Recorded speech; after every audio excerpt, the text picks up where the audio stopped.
Hello everyone and welcome. In this video I'm going to walk you through, I'm going to answer a question which was asked by you, and that question is it possible to apply for both an open work permit and spousal sponsorship at the same time?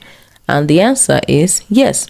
It is very possible to apply for both an open work permit and spousal sponsorship at the same time, but the specific conditions depend on your situation and the country you're applying to. For example, in African countries, the process for spousal sponsorship and work permits can vary greatly, depending on the country, as each has its own immigration policies. However, many African nations have frameworks for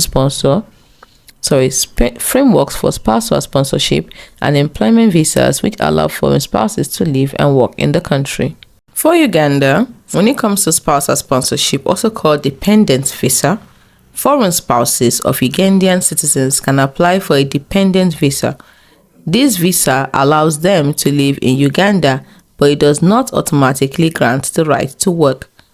So, when it comes to open work permits, if the foreign spouse wants to work in Uganda, they may need to apply for a work permit separately. Work permits are usually granted based on the nature of the employment.